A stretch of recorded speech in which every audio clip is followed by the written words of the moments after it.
Pour certains, c'est l'occasion de se remémorer des souvenirs, voir rouler les monoplaces de ces idoles de jeunesse. Pour d'autres, la possibilité de découvrir des voitures jamais vues auparavant et de plonger dans l'histoire de la F1. Le Grand Prix de Monaco historique passionne toutes les générations. Organisé pour la première fois en 1997, l'événement se déroule sur le tracé du circuit de Formule 1, dans les rues de la Principauté. Cette 11e édition a rassemblé 209 engagés répartis sur 7 séries de vendredi à dimanche.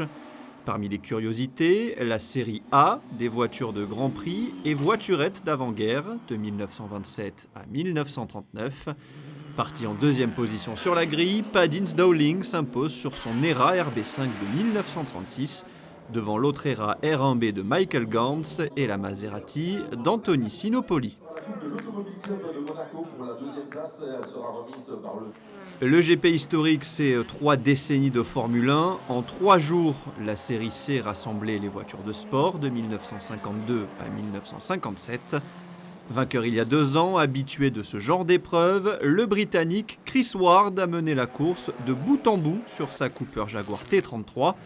Dans des conditions difficiles, avec une pluie battante, il devance son compatriote Ben Short, parti 4e sur sa Lister Maserati, et Tony Wood, qui s'était lancé 6e sur la grille au volant d'une Lister Bristol.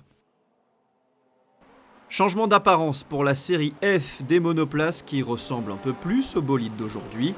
Dans cette catégorie réunissant des voitures qui ont roulé entre 1973 et 1976, le départ n'est pas arrêté, mais lancé après le retour dans les stands de la voiture de sécurité.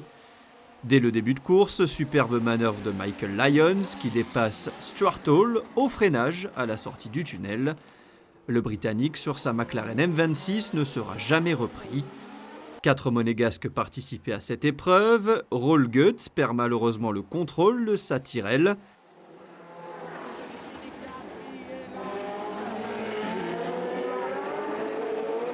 Alex Caffey, dans le top 3 toute la course, klaxonne dans les rétros de Michael Lyons.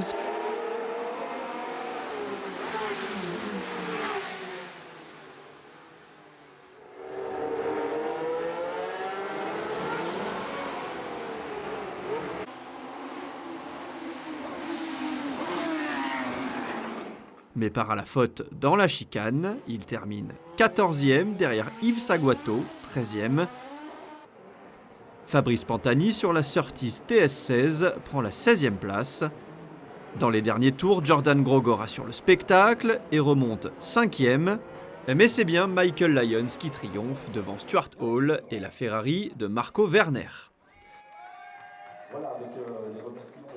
Dernière course de la journée, la série G, toujours des monoplaces, mais de 1977 à 1980 inclus.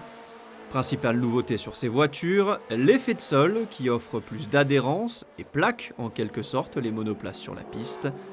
Pris dans une collision la veille, Fred Lajoux ne peut malheureusement pas prendre le départ de la course. Martin O'Connell s'élance en pole position et ne sera quasiment jamais inquiété.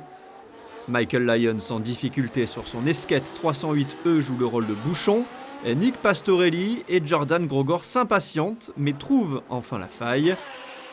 Grogor met d'ailleurs la pression et fait craquer le pilote Arrows au freinage de Sainte-Dévote.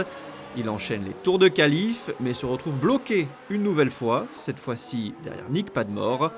Une aubaine pour O'Connell, le Britannique l'emporte devant Padmore et Grogor, revenus à moins de 3 secondes.